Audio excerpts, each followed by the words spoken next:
کہ ہم لوگ اگر آپ یہ سمجھ رہے ہیں کہ پیپلز پارٹی اور خاص طور پہ نون لیگ دونوں کے درمیانی دوریاں ہیں نا، تو یہ اپنی دوریوں کو بھلا چکے ہیں اور یہ اکٹھے ہو سکتے ہیں. ابھی تک تو یہ میسج ہے. میرا نہیں خیال کہ ابھی کوئی تحریک کا کوئی فوری یا جلاؤ گھراؤ کی کوئی بات آئے گی. اور ویسے بھی کانسٹیٹیوشنلی ایک جو گورنمنٹ ہے اس کو اس کا آئینی رائٹ ہے کہ 5 سال انہیں پورے کرنے دیے جائیں. تو گورنمنٹ کی جو کمزوریاں ہیں، جو خامیاں ہیں، وہ تو اب سب پہ آیا ہیں. تو میرا خیال یہ ہے کہ دونوں فریقین جو اس وقت مسلم لیگ نون کی قیادت اور پیپلز پارٹی، دونوں نے جو غلطیاں کی مساق جمہوریت ہوتے ہوئے، دونوں نے جو غلطیاں کی، ان دونوں کو اب اپنی جو پوزیشن، جس پوزیشن پہ وہ اب ہیں، انہیں اندازہ ہو گیا کہ اگر ہم اس وقت یہ غلطیاں نہ کرتے تو پھر شاید آج یہ ہماری پوزیشن نہ ہوتی اور ہم میں سے دوبارہ کوئی پارٹی گورنمنٹ میں ہوتی اور ایک اپوزیشن میں ہوتی، اور وہ جو مساق جمہوریت کا جو ایک سفر تھا وہ مسلسل جاری رہتا.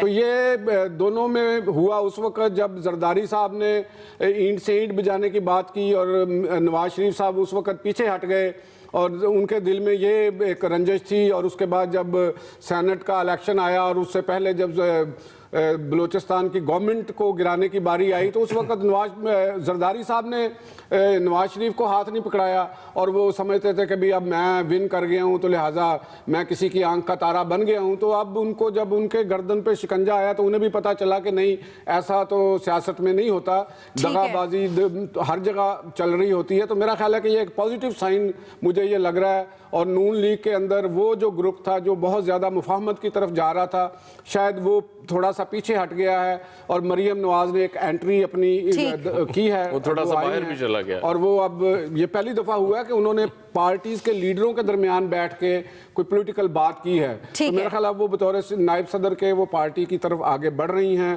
اور وہ آنے والے ٹائم میں اگر وہ مقدمات سے نکل گئیں تو وہ پارٹی کو لے کے آگے چلیں گی اور وقت کے ساتھ ساتھ چیزیں کھلتی چلی جائیں گی. چلیں ٹھیک ہے.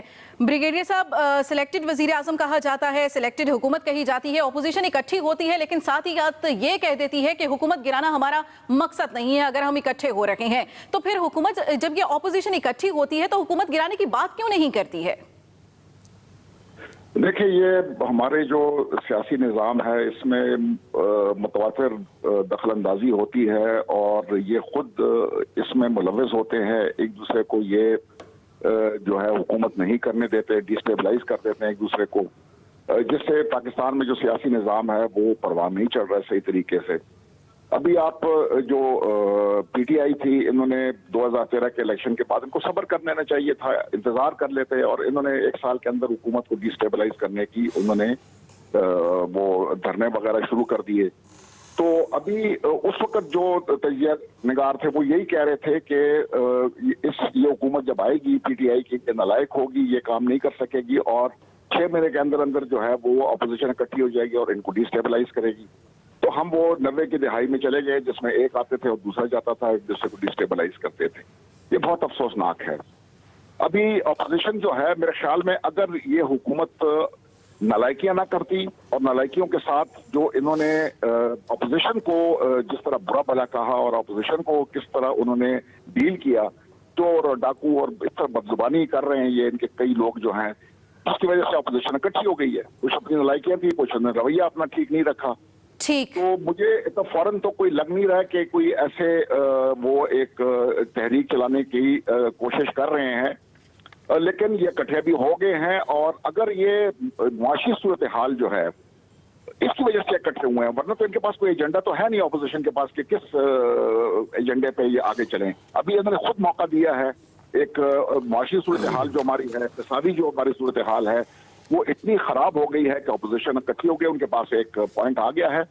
اور اگر انہوں نے تحریک چلانے کی کوشش کی تو ان کو کچھ نہ کچھ پذیرائی ملے گی اور یہ جو ہے اس طرح انسٹیبلٹی میں پاکستان رہے گا اور ہماری جو اقتصادی صورتحال ہے وہ مزید خراب سے خراب تر ہوتی جائے گی. تو میرے خیال میں اس وقت حکومت کو چاہیے کہ وہ سب سے پہلے تو اپوزیشن کو اس طرح نہ برا بھلا کہے، اس طرح نہ ان کو دیوار کے ساتھ لگائے، ان کے ساتھ ہاتھ بڑھائے، آگے سے بات چیت کرنے کی کوشش کریں. وہ جو اکاؤنٹیبلٹی ہے وہ چلتی رہے گی، وہ ایک پیرل وہ ہے اسٹریم ہے وہ چلتی رہے گی. اور باقی جو ہے نا ملک کی جو اقتصادی صورتحال ہے اس کے اوپر یہ ان کو چاہیے کہ کام کریں اور اگر یہ نکلا ہے اقتصادی مشکلات سے تو میرے خیال میں اپوزیشن خود بخود پیچھے ہٹ جائے گی. ٹھیک ہے مولانا صاحب آپ کی جانب آئیں گے. جس طرح سے آج مریم نواز صاحبہ نے بڑے عرصے کے بعد ووٹ کو عزت دو کے نعرہ جو ہے وہ دوبارہ لگایا ہے, نواز شریف صاحب جو ہیں وہ شاید اس نعرے کو بھول چکے ہیں, اور شہباز شریف کی زبان سے ہم نے کبھی یہ نعرہ سنا ہی نہیں. جب نون لیگ اس نعرے پر اکٹھی نہیں ہو رہی ہے تو کیا پوری اپوزیشن اس نعرے پر اکٹھی ہو پائے گی؟ بسم اللہ الرحمن الرحیم نحمدہ ونصلی ونسلم علی رسولہ الکریم.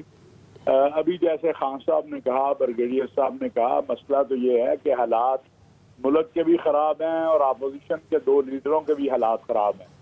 تو لہٰذا اس ساری صورتحال میں جو جلدی پہ تیل کا کام ہے وہ رویہ ہے جو حکومت کے وزراء کا ہے. ایسی زبان کا استعمال جو آج بھی آپ نے ابھی چیزیں سنائیں, کبھی ایسا نہیں ہوا تھا کہ ہم نے اس طرح کی گفتگو سیاسی یا مذہبی قائدین سے ایک دوسرے کے بارے میں سنی ہو. تو جب آپ اس نہج پہ جا رہے ہیں کہ جہاں پہ آپ ایک دوسرے کو چور اور اچکا سے آگے جا کے کچھ کہنا چاہتے ہیں, تو کل آپ بیٹھیں گے کیسے؟ آپ پاکستان کی معاشی صورتحال دیکھ لیں, اور جو انٹرنیشنلی ہم حالات بن رہے ہیں, خلیج کی جو صورتحال ہے, آپ کے ارد گرد جو صورتحال بن رہی ہے, آپ کہاں کھڑے ہوں گے؟ آپ ایک طرف خلیج میں ایک جنگ آپ کو نظر آ رہی ہے, دوسری طرف آپ کے یہاں جو ڈالر کا اشر نشر ہو گیا ہے, مہنگائی اپنے عروج پر ہے. تو کیا آپ قوم کو یہ کہیں گے کہ جی گالیاں جو ہیں یہ کھانے میں بھی گالیاں کھاؤ, میں بھی گالیاں استعمال کرو, اور اسکولوں کی فیسیں بھی گالیاں سے دو؟ ایسا نہیں ہو سکتا ہے. میں سمجھتا ہوں کہ اپوزیشن میں اب بھی اگر یہ رویہ حکومت کا رہا تو وہ ٹھیک کہہ رہے ہیں, پھر تو کسی کو ضرورت نہیں انہیں گرانے کی, قوم خود باہر نکل آئے گی. اور اگر انہوں نے اپنے رویے ٹھیک کیے تو ابھی نہیں, مولانا فضل الرحمان کے پاس بھی جو قوت ہے وہ حج کے بعد مدارس کی طلباء کی قوت جو ہے وہ میسر ہوگی اس انداز سے کہ جس انداز سے کوئی تحریک چل سکے. حج سے پہلے کوئی تحریک نہیں اس طرح چل سکتی. لیکن اگر ان کی یہی دیکھیں نا, قوم کے زخموں پہ مرہم رکھنے کو تو کوئی تیار نہیں ہے. جہاں 550 روپے کلو لیمو ہو وہاں آپ کیا کریں گے, کدھر جائیں گے؟ اور ابھی تک ان کو چاہیے تھا کہ یہ جو خلیج کی صورتحال بنی ہے, یہ اپوزیشن, یہ کوئی آسان کام نہیں ہے. ہمارا ایک پڑوسی ملک جنگ میں جا رہا ہے, ایک دوست ملک جہاں ہمارے مقدسات ہیں اس کے اوپر جنگ مسلط ہے. رات بھی, گزشتہ رات بھی میزائل حملے جو ہیں جدہ, مکہ, طائف پر کیے گئے جو ناکام ہوئے ہیں. تو ایسی صورت کے اندر ہمیں کیا موقف اختیار کرنا ہے؟ بحیثیت قوم, بحیثیت حکومت, کیا آپ نے اس پر کوئی تیاری کی ہے کیا؟ اور جب خدا نہ خواستہ اگر یہ معاملہ ہوتا ہے تو پاکستان کے انٹرنل حالات اگر اس سے خدا نہ خواستہ اس پہ مسائل آئے تو حکمت عملی ہے. تو ابھی تک میں سمجھتا ہوں کہ اب یہ گالی گلوچ ختم کریں, سنجیدہ بیٹھے, اپوزیشن کو بیٹھ کے جن چیزوں پہ ضرورت ہے انہیں اعتماد میں لیں, اور احتساب یہ تو چلتا آیا ہے, یہ چلتا رہے گا, کبھی آپ کا, کبھی کسی کا, کبھی میرا. اور اس کی جو حقیقت ہے احتساب کی وہ ہم دیکھ ہی رہے ہیں گزشتہ 2-4 دنوں سے جو کچھ میڈیا میں آ رہا ہے. تو میرا خیال ہے کہ اب ملک اور قوم کا سوچیں, کافی ہو گیا اقتدار 9 مہینے. ٹھیک ہے مولانا صاحب, ٹھیک ہے. عامر صاحب, اگر ہم دیکھیں تو نواز شریف کی جانب سے بھی باہر جانے کی درخواست دی جا رہی ہے, دوسری جانب مریم نواز جو ہے وہ اپوزیشن کو اکٹھا کرنے کی کوشش بھی کر رہی ہیں. آپ کو لگتا ہے کہ نون لیگ کی جو اسٹریٹجی ہے وہ بالکل ٹھیک جا رہی ہے, اور ساتھ ہی ساتھ اپوزیشن کی جانب, حکومت کی جانب سے بھی کافی واویلا مچایا جا رہا ہے اس افطار ڈنر پر؟ دیکھیں, بات ہے اقتصادی صورتحال کی جو کہ بہت تشویشناک ہے. آج ہی اسٹیٹ بینک نے 1.5% شرح سود میں اضافہ کر دیا ہے, جس سے ہمارے جو حکومت پاکستان نے خود اسٹیٹ بینک سے قرضے لیے ہیں, کمرشل بینکوں سے لیے ہیں, اس کی لاگت بھی بڑھ گئی ہے. باقی کو تو چھوڑ دیں, اس سے کاروبار خراب ہوگا. اس سے جو گورنمنٹ 50 لاکھ مکان بنانے جا رہی ہے اس کے اندر بہت برے اثرات آئیں گے, کیونکہ پھر کسی نے انویسٹمنٹ کرنی ہے تو وہ واپس بھی پروفٹ زیادہ لے گا نا. 12.5 جب وہ سود دے گا قرضے پہ, وہ لے گا کیسے؟ سچویشن نے وہاں الارمنگ بنائی ہے, اور گورنمنٹ کو فی الحال سوائے اپنے اس بیانیے کہ کرپٹ ہیں, چور ہیں, ڈکیت ہیں, ان کو کچھ سمجھ نہیں آ رہی. حالانکہ وقت یہی ہے, چاہے اے پی سی ہو رہی ہے, آپ اے پی سی کو ہائی جیک کریں, آپ اے پی سی سے پہلے اپوزیشن سے بات کریں. آپ تو کہتے ہیں کہ نہیں یہ چور ڈکیت ہے, ہم نے بات نہیں کرنی. آپ کو یہ سب بیانیاں چھوڑنا ہوگا. یہ پاکستان کی بقا کا مسئلہ اس وقت. اگر یہ سارے لوگ سمجھتے ہیں تو حکومت کے وزیر اعظم کیوں نہیں سمجھتے؟ وہ اپنی انا کو کچھ دن کے لیے بریک لگائیں, کیونکہ پاکستان سے بڑی انا کسی کی نہیں ہو سکتی، ہمارے میں سے بھی کسی کی نہیں ہو سکتی، ملک کے ساتھ سب کو چلنا ہوگا۔ یہ احتساب ہم بار بار کہتے ہیں آپ چلائے رکھیں، اس کو روکیں بھی نہیں، اس کو سسٹم کے تحت چلنے دیں۔ آپ آئے روز پریس کانفرنسیں کرتے ہیں، روز یہی کام کرتے ہیں جو کہ اچھا نہیں ہے۔ آپ کی سچویشن کو اپوزیشن اپنے فائدے کے لیے استعمال کر رہی ہے، کیونکہ بری سچویشن اپوزیشن نے نہیں بنائی، آپ کی جو غلطیاں تھیں اس سے اپوزیشن اب پلے اپ کرنا چاہ رہی ہے۔ لوگوں میں تو غصہ ہے، جب روزانہ مارکیٹ میں جاتے ہیں فروٹ باپ لے نہیں سکتا بچوں کے لیے، قیمت سنتا ہے اور واپس ہو جاتا ہے۔ یہ متوسط طبقے کی بات کر رہا ہوں، غریب آدمی تو ویسے ہی نہیں لے سکتا فروٹ۔ جب یہ ساری چیزیں ہو رہی ہیں تو حزب اختلاف نے کیا کرنا ہے؟ وہ اکٹھی ہی ہوگی نا، ان کے پاس کرنے کو کیا ہے؟ وہ ایک لیڈرشپ دے رہی ہے، آواز بننا چاہ رہی ہے کہ لیکن دیکھیں جی لوگ تو اب تیار ہیں، جنہوں نے ووٹ دیے وہ بھی خاموش ہیں، وہ ناراض ہو رہے ہیں کہ بھئی ہم نے تو تبدیلی کے لیے دیا تھا کہ بہتری ہوگی، لیکن اب آپ بتا رہے ہیں کہ سال، 1.5 سال، 2 سال، 2.5 سال آپ کے لیے مشکل وقت موجود ہے، کیونکہ یہ شرح سود IMF کے کہنے پہ ہوئی ہے نا۔ ہم نے ایک معاہدہ کر لیا، آپ اسے کھول دیں، بتا دیں کہ یہ ہے، جیسے پرائم منسٹر نے کہا ہے کہ میں نے تو پہلے بھی کہا تھا کہ آسان وقت نہیں ہے، مشکل آئے گا، لیکن جتنی مشکل آتی جا رہی ہے گیس بجلی کی صورت میں، ڈالر کی جو قدر بڑھ رہی ہے اور روپے کی ویلیو ختم ہو رہی ہے، اس کی بنیاد پہ آپ کو اس وقت سب سے زیادہ ضرورت ہے کہ آپ حزب اختلاف کو بٹھائیں، پارلیمنٹ کے اندر اس پہ بحث کرائیں، کتھارسس کرائیں لوگوں کو سمجھائیں، کیونکہ حل کوئی نہیں ہے کہ آپ سڑک پہ آئیں گے تو کیا ہوگا، اس ملک میں انارکی پھیلے گی۔ کون اپوزیشن ایسا کر سکتی ہے؟ یہ لوگ حمایت کریں گے، لیکن اس کام کو ہوا دینے سے پہلے حکومت کو چاہیے کہ جیسے نواز شریف کو آپ بات لے لیں، عمران خان نے دھرنا کیا، نواز شریف نے ساری اپوزیشن کو اپنے ساتھ بٹھا لیا، بات چیت شروع کر دی، آپ کسی کے ساتھ بیٹھنے کو تیار نہیں، بات کرنے کے لیے تیار نہیں، اور چاہتے یہ ہیں کہ اس ملک کے لیے بہتری ہو، تو بہتری تبھی ہوگی جب یہ پارلیمنٹ موجود ہے، سسٹم موجود ہے، یہ سیاسی جماعتیں ٹھیک ہے عامر صاحب کہ ان کے ساتھ آپ کو بیٹھ کے بات کرنی چاہیے تاکہ آئندہ ہمارے لیے کوئی مشکل نہ ہو۔ ٹھیک ہے، بریک کے بعد بات کریں گے کہ معاشی بحران سے دوچار حکومت کے لیے تیل اور گیس کے ذخائر نہ ملنا کتنا بڑا جھٹکا ہے۔ ایکسپرٹس کی رائے جاننے کے لیے ساتھ رہیے گا۔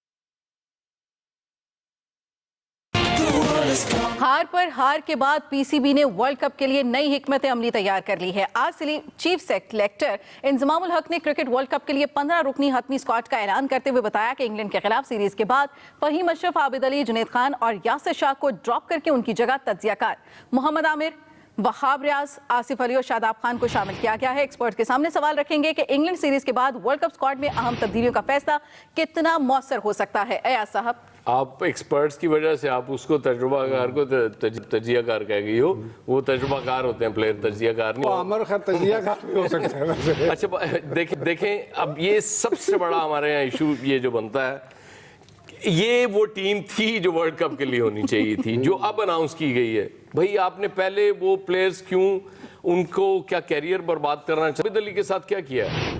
آپ اس کو شروع میں چانس دیں، آخری میچ میں چانس دیا، اتنے پریشر میں رکھ کے تاکہ وہ پرفارم نہ کر سکے۔ اور امام الحق صاحب کی، امام الحق کو کیسے خطرہ تھا یار اس کی جگہ کو، مجھے یہ نہیں سمجھ آتی۔ ہماری کرکٹ کا سب سے بڑا المیہ یہ ہے کہ کچھ پلیئرز کو آل دا ٹائم کھلانے کے لیے ہم کچھ پلیئرز کا کیریئر تک برباد کر دیتے ہیں، وچ از سیڈ۔ لیکن میرے خیال میں اب جو ٹیم ہے یہ بیلنس ٹیم ہے ورلڈ کپ کے لیے پاکستان۔ ٹھیک ہے عامر صاحب، کیا یہ ٹیم اب پرفارم کر پائے گی؟ دیکھیں جی، جو بھی کھیلا جو ماضی میں ہم بڑی کرتے رہے، اب تو ہمیں یہ ہے کہ دعا ہے، کیونکہ ہم دعا ہی کر سکتے ہیں کہ یہ پرفارم کرے۔ ورلڈ کپ میں یہ کھیلنے جا رہے ہیں، اس بات کو بحث اب پیچھے رہ گئی کہ کیا تھا کیا نہیں، کیونکہ ٹیوے لگانے کا بھی کوئی فائدہ نہیں۔ اب ان کی پرفارمنس وہاں گراؤنڈ پہ دیکھی جائے گی، اور 6 جون کو ہمارا اصل فائنل ہوگا جب ہمارا دشمن بھارت کے ساتھ میچ ہوگا۔ آج ہی ابھی ہمارے احمد منصور کی خبر بھی چل رہی ہے کہ ایک intelligence network Gilgit Baltistan کا پکڑا ہے پاک فوج کی انٹیلیجنس ایجنسیوں نے۔ تو جو یہاں پہ جا رہا ہے، ہماری بس خواہش ہے کہ پہلے 6 جون والا یہ میچ ہمیں جتا دیں، باقی خیر ہے۔ ٹھیک ہے چودھری صاحب، جس طرح سے عامر صاحب نے کہا کہ انڈیا کے ساتھ جو میچ ہوگا وہی ہمارا فائنل ہوگا، ہم وہ والا فائنل جیتنا چاہتے ہیں یا پھر آپ یہی چاہتے ہیں کہ ورلڈ کپ پاکستان میں آئے؟ نہیں، اگر تو کرکٹ لور ہونے کا ناطے تو پھر تو ہماری خواہش ہے کہ ہمیں ہماری ٹیم ورلڈ کپ لے کے آئے، انڈیا کو بھی ہرائے، باقی ٹیموں کو بھی ہرائے۔ تو میرا خیال یہ ہے کہ ایاز خان صاحب اس کو میرا خیال ہے تائید کریں گے میری اس بات کو کہ ہمیں وہاب ریاض کو لے کے اور عامر کو لے کے اور شاداب کا جو فٹ ہونا، ہمارے پاس اب ایک اچھا بالنگ کمبینیشن بن گیا ہے. دیکھیں بات یہ ہے کہ اس انگلینڈ کے خلاف سیریز میں ہمیں جو نظر آئی ایک چیز کہ اگر ٹارگٹ مخالف ٹیم نے دیا ہے تو ٹارگٹ کا مطلب آتا ہے کہ بالرز نے اس ٹارگٹ کے اندر دوسری ٹیم کو آؤٹ کرنا ہے. ان کے اندر اتنی قوت، اتنی سٹرینگتھ، اتنی مہارت ہونی چاہیے. تو ہمارا وہ نظر نہیں آئی. اب یہ کمبینیشن میرا خیال ہے دائیں بائیں دونوں بائیں ہاتھ سے بالنگ کرتے ہیں اور بہت بہتر میرا خیال ہے پرفارم کریں گے. بیٹنگ تو کسی حد تک بہتر ہے، بالنگ بھی اپنا اچھی پرفارم کریں گے. ٹھیک ہے بریگیڈیئر صاحب، انصاف یہ ہوگا کہ آپ بھارت کو ہرا دیں یا پھر انصاف یہ ہوگا کہ ورلڈ کپ لے کر پاکستان آئیں؟ نہیں، ہمیں میرے خیال میں انڈو سینٹرک نہیں ہونا چاہیے. ہمیں ورلڈ کپ کی طرف جو ہے وہ توجہ دینی چاہیے. بھارت ایک ملک ہے، بس ٹھیک ہے اس کے ساتھ کھیلیں گے اور اگر ان کو ہرا دیا تو بہت اچھی بات ہے. ہمیں اس کے اوپر جو فوکس کرنا چاہیے ورلڈ کپ. لیکن یہ مجھے جو ابھی لگا ہے کہ یہ ہم وہ انگریزی میں کہتے ہیں چینجنگ ہارسز مڈ اسٹریم، یہ ہمارے ایک عادت بن گئی ہے. ابھی آپ نے ان کو کھلایا، ابھی آپ ان کو چینج کر دیا، ابھی ایک نئی ٹیم جو ہے وہ ورلڈ کپ کھیلے گی. اور جیسے انہوں نے اکنامک ٹیم اپنی ساری جو ہے نا بجٹ سے پہلے چینج کر دی تھی. ٹھیک. میں ایک اور بات دیکھ رہا ہوں کہ وکٹیں میرے خیال میں ایسی بن رہی ہیں جو بیٹسمین کو سپورٹ کر رہی ہیں، اور یہ اس لیے کہ میرے خیال میں وہ چاہتے ہیں کہ رن زیادہ بنے اور 50 اوور کھیلے جائیں. وہ ٹیلی ویژن میں بھی اس میں پیسہ زیادہ آئے گا، کمرشلی بھی وہ زیادہ وائبل ہے کہ 50 اوور جو ہے کھیلے جائے. تو میرے خیال میں وکٹیں بھی بنائی گئی ہیں بیٹسمین کے لیے.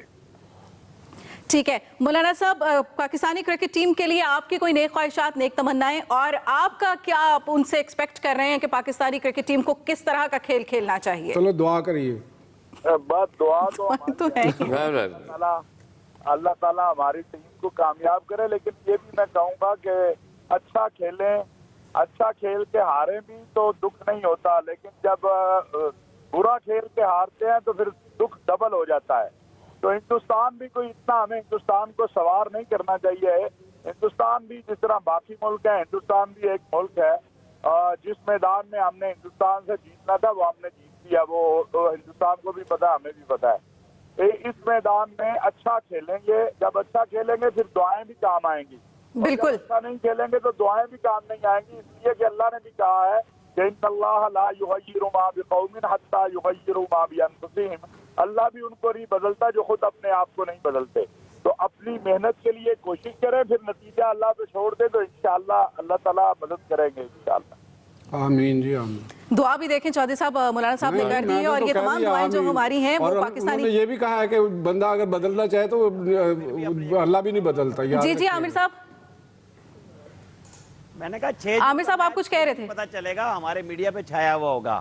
وہی میچ ہے ورلڈ کپ کی، تو دعا ہم سب کی ہے نا کہ جیت جائیں، لیکن بہرحال انڈیا کے ساتھ میچ کا اپنا ایک مزہ ہوتا ہے. اور رانا صاحب انڈیا نو بھی ہرا دیں گے، ٹینشن نہ لو. بالکل، دعا کے ساتھ تدبیر بھی ہونی چاہیے. دعا کے ساتھ تدبیر بھی ہونی چاہیے. ایکسپرٹ سے دیجیے اجازت، آپ کے فیڈ بیک کا رہے گا انتظار. اللہ نگہبان.